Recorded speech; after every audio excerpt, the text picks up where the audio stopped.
இந்த வீடியோ உங்களுக்கு பிடிச்சிருந்தா லைக் பண்ணுங்கள், சப்ஸ்கிரைப் பண்ணுங்கள். Thank you. Hi viewers, welcome to நாம் கிச்சன். இன்றைக்கி நாம் பார்க்க போகிறது குலோப் ஜாமுன்.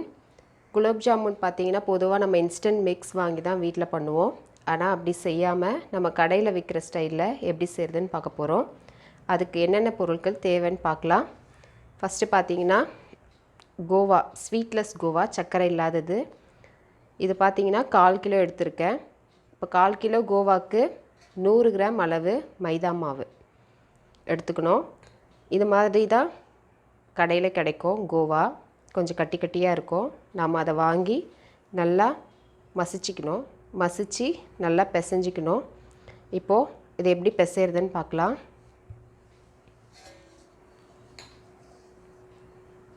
ஃபஸ்ட்டு பார்த்தீங்கன்னா ஒரு ஸ்பூன் அளவு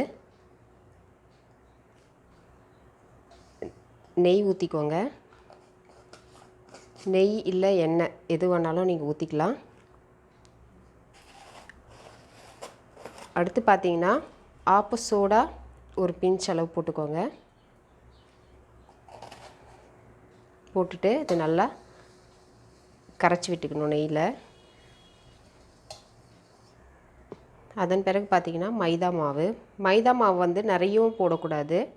1/4 கிலோ அளவு கோவானா 100 கிராம் அளவு தான் மைதா போடணும். நிறைய போட்டால் வந்து கல் மாதிரி இருக்கும். அதனால் வந்து கொஞ்சமாக மைதா போட்டுக்கோங்க.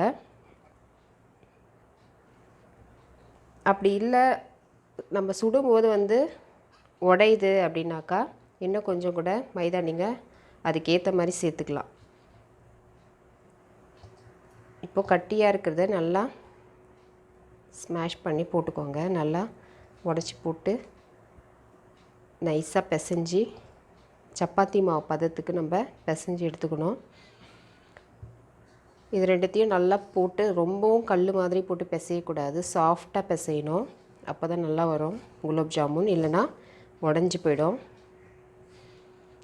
விரலாலேயே நல்லா பிசைங்க. போட்டு இப்படி அழுத்தக்கூடாது. போட்டு அழுத்தி அழுத்தி பிசையக்கூடாது.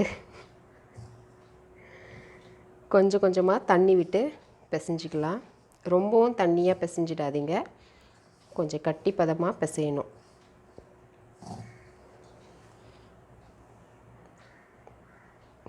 கொஞ்சமாக தண்ணி ஊற்றி பிசைஞ்சிக்கலாம்.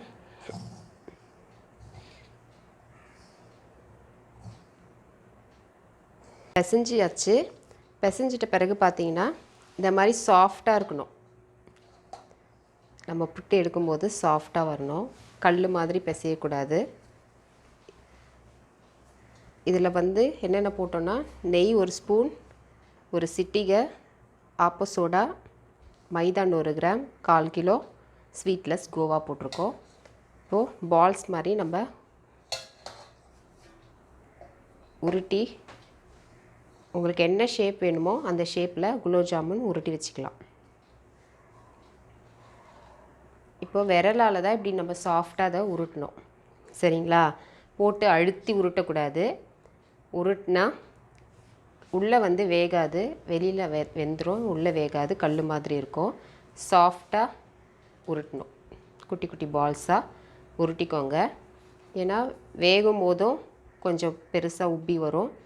ஜீராவில் போட்டால் இன்னும் உப்பிடும். அதுக்காக நம்ம குட்டி குட்டியாக உருட்டிக்கலாம். இப்போது உருட்டியாச்சு.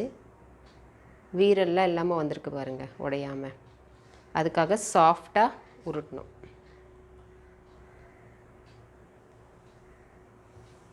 ரொம்ப போட்டு அழுத்தி நம்ம வந்து உருட்டினோம்னா உடஞ்சிரும். விரல் விரலாகிடும். பொரிக்கும்போது எல்லாம் உடஞ்சி தனித்தனியாக போயிடும்.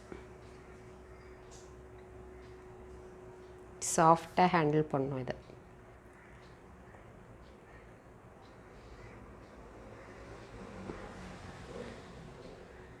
இது மாதிரி குட்டி குட்டி பால்ஸாக உருட்டி வச்சுக்கலாம். குட்டி குட்டி பால்ஸாக உருட்டி வச்சாச்சு. இப்போது நம்ம அதை ஃப்ரை பண்ணி எடுக்க போகிறோம். ஒரு பேனில் எண்ணெய் தேவையான அளவு எண்ணெய் ஊற்றி நல்லா ஹீட் பண்ணிக்கோங்க. எண்ணெய் நல்லா காஞ்சிடுச்சு. இப்போ இப்போ பால்ஸ்லாம் நம்ம போட்டு ஃப்ரை பண்ணிடலாம்.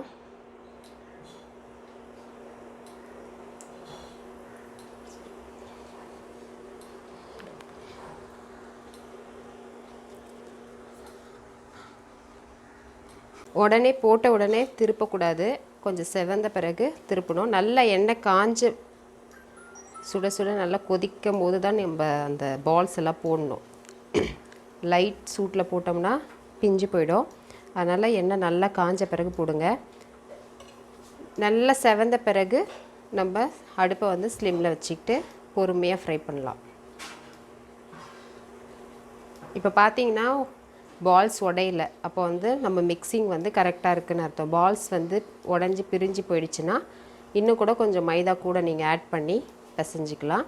ஆனால் இதுதான் கரெக்டான மிக்சிங். இதுதான் 1/4 கிலோ ஸ்வீட்லெஸ் கோவாக்கு 100 கிராம் மைதா, அதுதான் கரெக்டான மிக்சிங். இப்போ நல்லா கோல்டன் ப்ரௌன் ஆகிற வரைக்கும் ஃப்ரை பண்ணி எடுக்கணும்.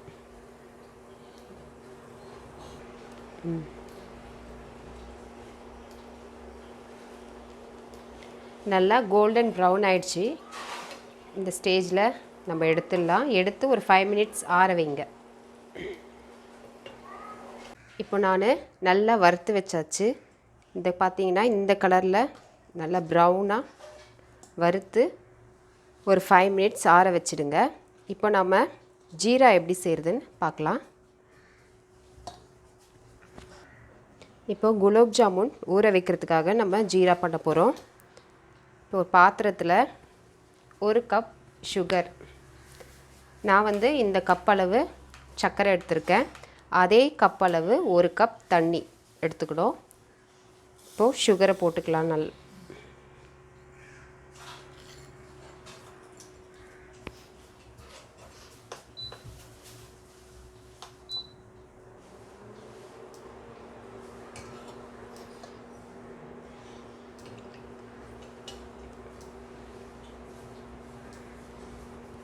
ஒரு கப், அதே கப்பில் 1 கப் தண்ணி எடுத்திருக்கேன்.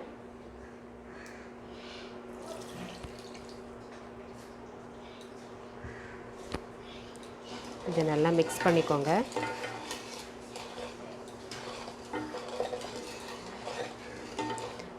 இப்போ இது கூட வந்து எசன்ஸ் பார்த்தீங்கன்னா நான் வந்து ஏலக்காய் எசன்ஸ் எடுத்திருக்கேன். உங்களுக்கு ரோஸ் எசன்ஸ் பிடிச்சிருந்தால் ரோஸ் எசன்ஸ் எடுத்துக்கலாம். உங்களுக்கு எது தேவையோ அதை நீங்கள் போட்டுக்கலாம். ஏலக்காய், முழு ஏலக்காய் இருந்தால் ஒரு 4 ஏலக்காய் நசுக்கி பவுட்ரு பண்ணி போட்டுக்கோங்க.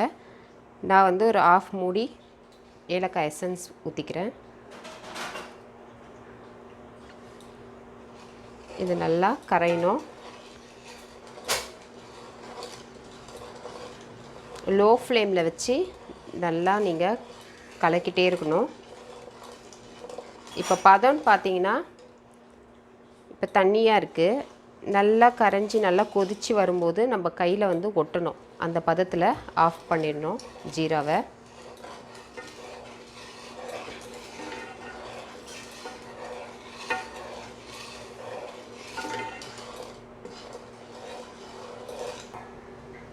இப்போது ஜீரா வந்து நல்லா கொதிச்சிடுச்சு. இதோட கன்சிஸ்டன்சி வந்து இப்படி தொட்டும் போது நல்லா ஒட்டணும். பிசு பிசுன்னு ஒட்டுச்சுன்னா நம்ம ஆஃப் பண்ணிடலாம். ஜீரா ரெடி. இப்போது ஜீரா ஒரு 5 மினிட்ஸ் ஆற வச்சுடுங்க. ஆற வச்ச பிறகு நம்ம ஜாமுன் அது உள்ளே போட்டு ஊற வைக்கலாம். ஜீரா ஆறி ரெடி ஆயிடுச்சு. இப்போ நம்ம சுட்டு வச்சுருக்க குலாப் ஜாமுன் இதில் போட்டு ஊற வைக்கலாம்.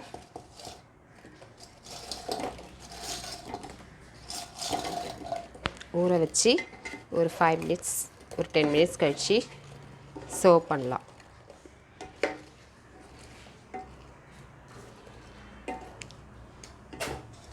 குலாப் ஜாமுன் பார்த்திங்கன்னா நல்லா ஊறி ரெடி ஆயிடுச்சு. ஒரு குலாப் ஜாமுன் கூட உடையில, நல்லா அழகாக வந்திருக்கு.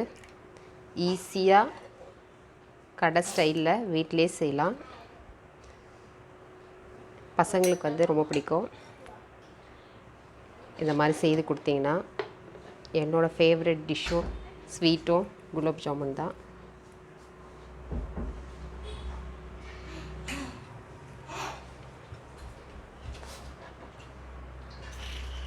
இப்போது சர்வ் பண்ணியாச்சு. ஹாப்பியாக சாப்பிடுங்க, என்ஜாய் பண்ணுங்கள். Thank you for watching this video. Please subscribe and like.